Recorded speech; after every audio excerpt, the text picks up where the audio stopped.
Madame la Présidente, chers collègues, c'est avec une grande satisfaction que j'accueille cette stratégie Europe internationale qui fixe notamment le cap de nos futures relations avec l'Union européenne.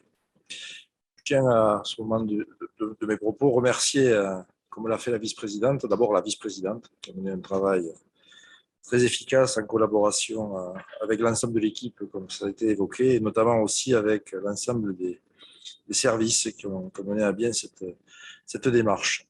La montée du protectionnisme chinois et américain, la lutte contre le changement climatique, le lancement d'une stratégie industrielle pour le pacte vert, la structuration de la défense au niveau européen, la révolution numérique, la régulation des économies mondialisées sont autant de défis qui nécessitent la démonstration d'une volonté politique à l'échelon européen.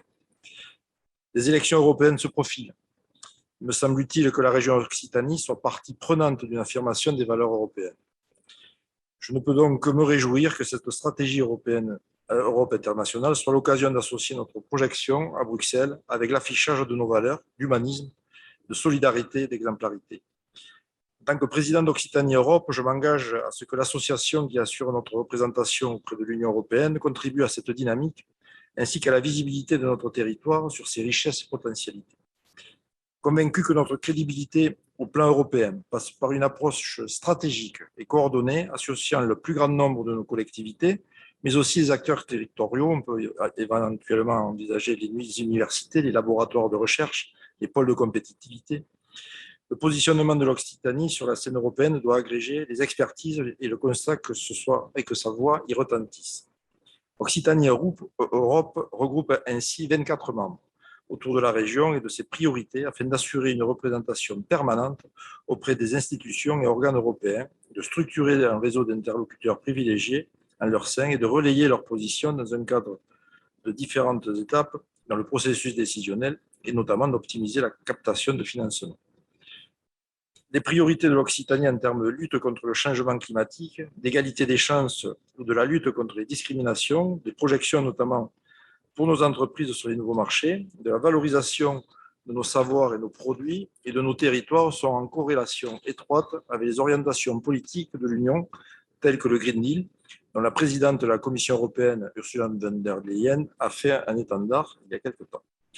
Dans le prolongement de ce constat, je ne peux qu'attirer votre attention sur de nombreux textes en cours de discussion et adoptés dernièrement à Bruxelles qui illustrent l'importance des décisions de l'Union pour la vie quotidienne de nos concitoyens, comme pour la vivacité de nos filières industrielles, protection de la vie privée des citoyens européens, je pense à la connectivité sécurisée de l'Union européenne, la régulation des activités du géant du numérique, la mise en place des mécanismes d'ajustement en carbone aux frontières, le filtrage des investissements directs des étrangers et l'évolution du cadre réglementaire des aides de l'État. Autant de dossiers qui se dessinent à Bruxelles et dont l'impact en Occitanie est majeur. Je rejoins donc le constat de la stratégie Europe internationale qui en appelle à une amplification de nos relations avec l'Union à travers un dialogue accru avec ses institutions. Je terminerai mes propos en rappelant quelques certitudes. L'Europe, c'est notre histoire. L'Europe, c'est notre identité. L'Europe, c'est notre horizon. L'Europe nous protège et elle nous offre un avenir. L'Europe, c'est tout cela et l'histoire nous le rappelle. C'est avant tout le triomphe des idées tel qu'il améliore le sort des hommes. C'est le triomphe de la fraternité qui s'affirme face à la vengeance et à la haine.